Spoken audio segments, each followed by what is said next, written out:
Présentation des réglages d'une semi-portée, en l'occurrence une 14 corps hors règle. Donc dans un premier temps, comme toutes les charrues, regardez l'alignement des corps et des rasettes sur toute la longueur de la charrue.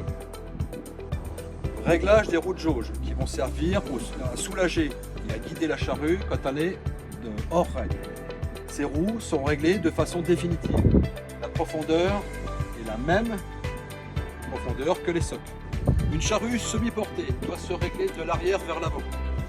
Donc vous avez une roue de jauge arrière, un chariot et une roue de jauge à l'avant. La roue de jauge arrière. Butée mécanique. Donc droite et gauche.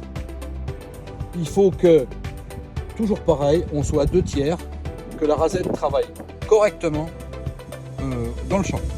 Une fois que la roue de jauge arrière a été réglée, donc notre rasette arrière travaille correctement, on va régler la hauteur du chariot. Ici par accumulation de cale sur les vérins, donc droite et gauche. Le résultat à obtenir, c'est que la rasette de la queue doit être à la même profondeur que la rasette de l'avant. Donc vous devez avoir les mêmes profondeurs. Si vous avez la même profondeur sur la queue que sur la première partie avant, c'est que là, le chariot est bien réglé. Partie avant, donc réglage de l'aplomb.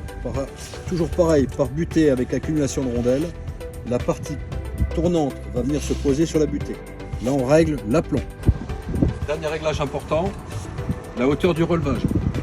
Pour ce faire, la poutre plage et la poutre de retournement doivent être parfaitement parallèles au champ.